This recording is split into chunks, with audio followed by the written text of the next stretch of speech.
Hello and welcome to another Punters Guide. The flat really is cranking up again. Now looking forward to some Guineas trials at Newbury this weekend, which Jason Weaver will preview for us shortly, and a big handicap as well. But we've had the Craven meeting this week at Newmarket. Jason, anything that caught your eye? There were some real nice performances. Yeah, there were, and there were a couple of shake-ups, especially the girls, wasn't it? Mama's girl for the 1,000 guineas. She was a big climber up that particular ladder to around about 7-1. Would it have had some of the top fillies quaking in their boots just yet? I'm not sure. I think that's the same with August Rodin at the top of the market for the 2,000 guineas at the moment.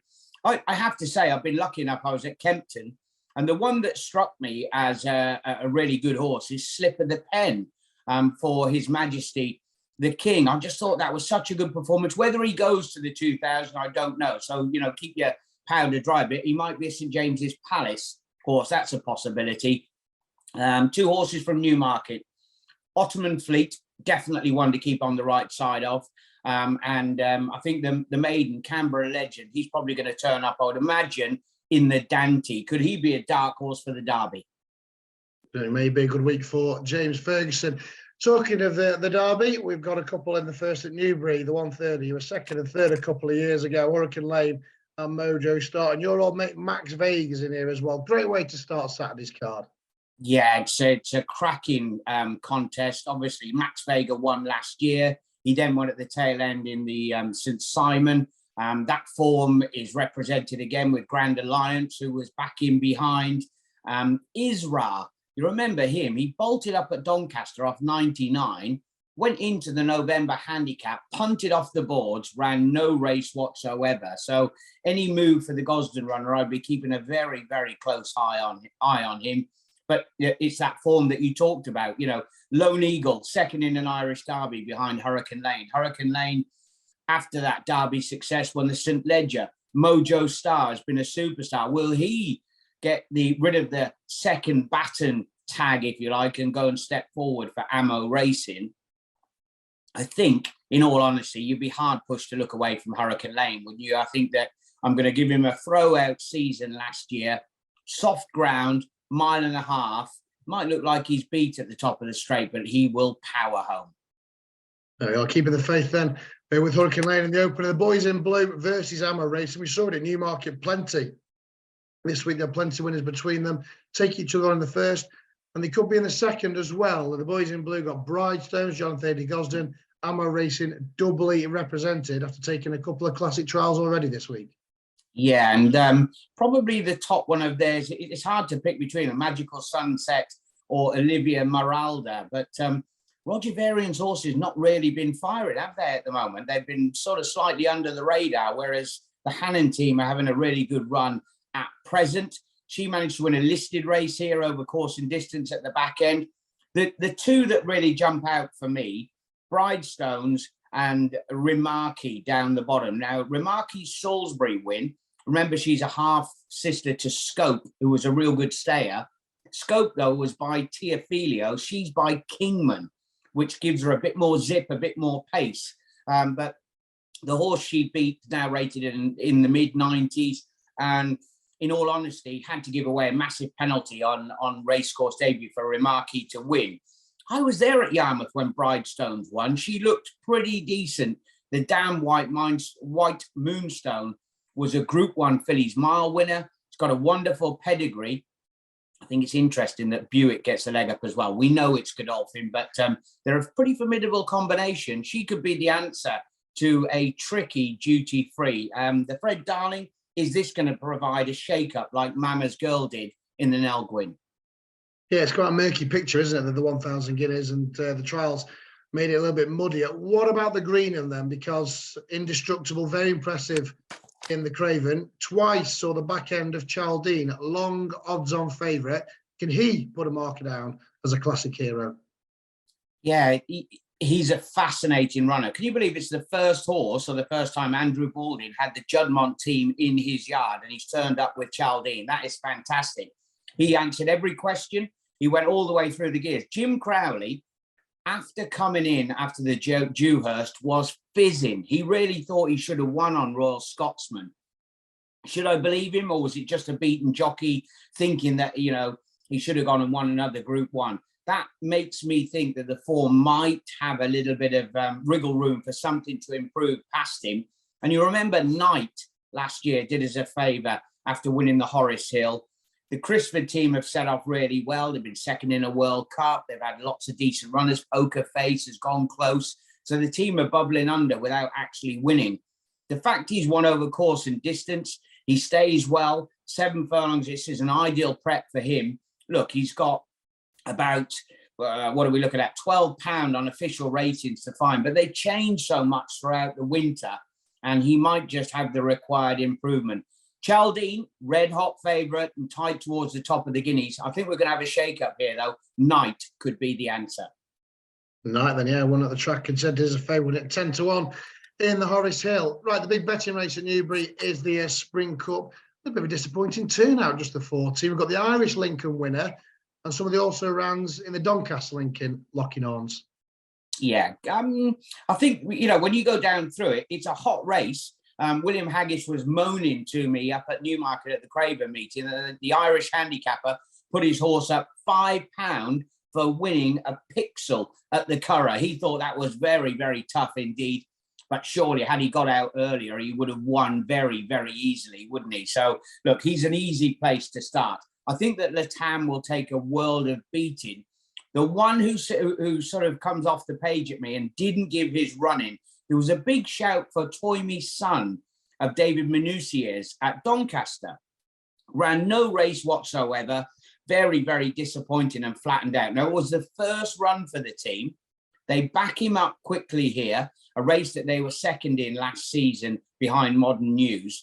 Minucia, who's he booked? Oisin Murphy. He could have had the handle on probably 4 or 5 in this particular lineup, but his agent has gone with the Minucia runner. So Toy Son is the each-way play. I think Latam will win. There you are, that's the Spring Cup, the 4th and final ITV race at Newbury this weekend. What will be your idea of a strongest bet on the card on Saturday? Be pretty boring, but I think that Hurricane Lane, that form, I'm going to give him the cross out last year. He wants a bit of dig in the ground. That's absolutely key for him. Newbury, we've got that fresh ground at the moment, bit of moisture in it. Forecast to be soft, slightly drying, but it will suit him. He's the real class act on the card. And of course, he escapes all the penalties. So that's Newbury. Thanks to Jason for looking at that for us. It's a good mix, though, of flat and jumps on ITV this weekend with the Scottish Grand National. Let's hear from Jonjo O'Neill JR, though, on the Scottish Champion Hurdle. And of course, he's got the favourite in the big one itself. So, John, from the Grand National to the Scottish Grand National meeting, we've got a Scottish Champion Hurdle first. I know it's a horse you like, Soaring Glory. What are his chances this weekend? Yeah, he's had a stop-start season, to be honest. He didn't really like chasing, and he was very heavy ground on New Year's Eve. Actually went quite well.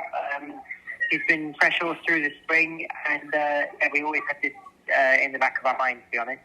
He's slowly dropping down the handicap, but he has been paying the penalty for what he's done the last couple of years. So we're looking forward to running him.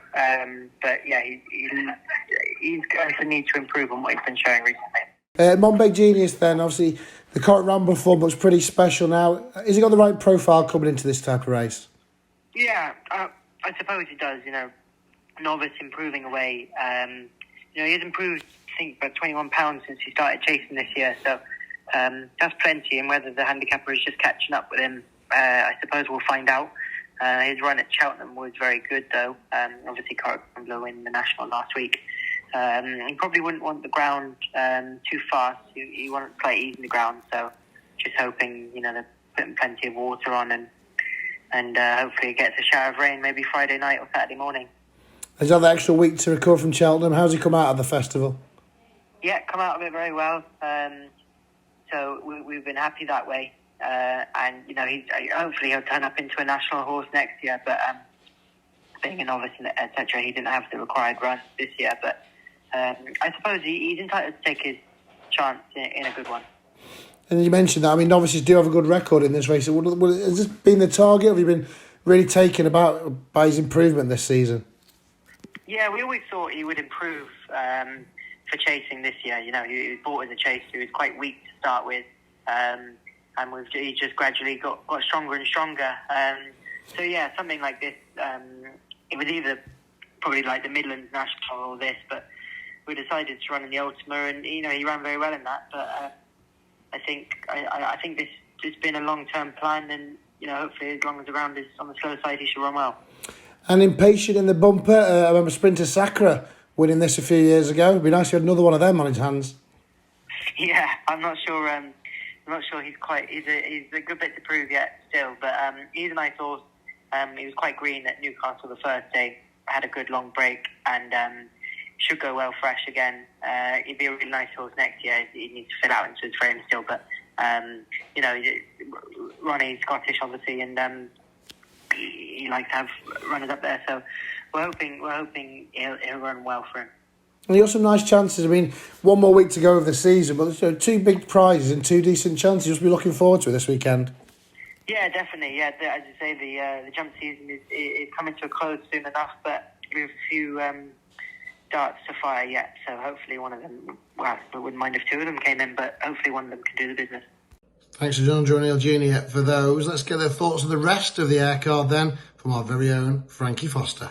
5 races from air on ITV this Saturday, and finishing with the Scottish Grand National to round off 3 brilliant weeks of nationals with, of course, the Irish, then the English, and now the Scottish. Won last year by Christian Williams with Wing My Wings, who has Kitty's Light at the top of the market this year. But we'll talk more about that in a second. First, we'll look at the 4 races that come before the Scottish National. The first being the 1:15 2-mile handicap chase. Frere Darmé for the Skeltons tops the market, who was second when last seen at Ascot. Prior to that and prior to a break, did win his first 2 chase starts. You've got the more classy Elixir de Nuts in here, who will have to carry 11 stone 13. That's no easy job. The one I like is Return Ticket, who won this race last year and looked in as good a form as ever last time out at Carlisle. Has took a hike in the weights for that success, but still comes here off a lower mark than when winning last year. That's Return Ticket for Rebecca Menzies, a yard in good form as well. The second is the 150 3-mile handicap chase, topped by City Chief for Nicky Henderson. A horse that will have to carry 12 stone 3 miles is never an easy task, but I do think he is the one to beat, and you're right favourite. You've also got Oscar Elite in here, who was a good 5th in the Ultima, won, of course, by Correct Rambler, who went on to win the English Grand National. I think the winner comes from those top 2 in the market. I'd side with City Chief, just because he's missed Cheltenham and Aintree. He hasn't gone to a big festival. He hasn't got a hard race behind him. He should come here a little bit fresher. So City Chief, a winning favourite for me in the second race. The 2:25, the third race, the Scottish Champion Hurdle, another competitive handicap and a good betting proposition. Colonel Mustard tops the market. He's finished behind all sorts of good horses in his time. Al Fabiolo, John Bon, he was second in a more battle behind Benson. Could today be his day? Betfred ambassador Jonjo O'Neill rides Soaring Glory. Hasn't been up to his best the last twice, but if he does perform well on his day, deserves his chance. Lotus Sud for the Skeltons. Colonel Mustard was in second in the more battle. Lotus Sud was in third and comes here better off in the weights with the favourite. But the one I like is the Paul Nicholls trained Rube Board, who I don't think we've seen the best of yet. So 135 is an attractive mark in my eyes anyway. The 3 o'clock, another chase, 2 miles 4 this time, and another favourite for Nicky Henderson in Balco Coastal, who was disappointing at the festival but does have that good bit of form with Jerry Colombe, who was obviously very impressive when winning at Aintree. So more intertwining Cheltenham Festival form.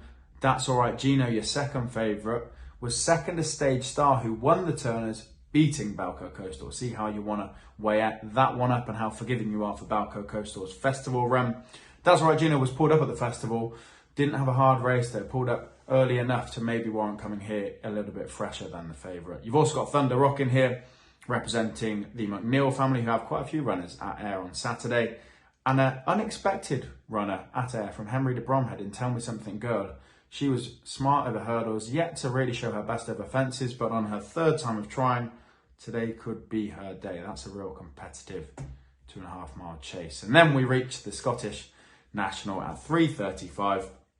Top of the market, Kitty's Light, who won the Ida Chase for Christian Williams and has been hyped up in the weights, but still comes here off a lower mark than when a good second last year to Wing My Wings. You know Kitty's Light will stay. You know that horse will be in the mix come the finish.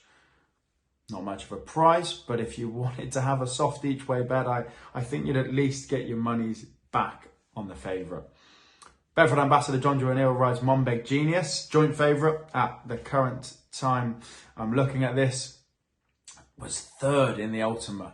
Again, we're talking about Corach Rambler, who went on to win the National. Can Monbeg Genius do the same in the Scottish National? He doesn't come here as well handicapped as Corach did going to the English National, but if he gets the trip, deserves his shot.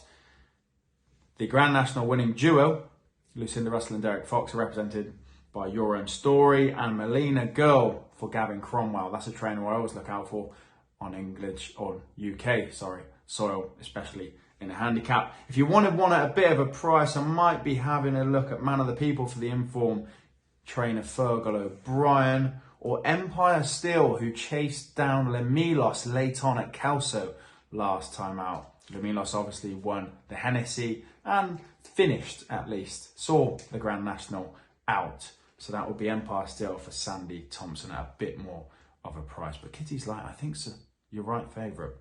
Best of luck if you're having a bet. As always, gamble responsibly and enjoy some brilliant jumps racing and the Scottish Grand National this Saturday.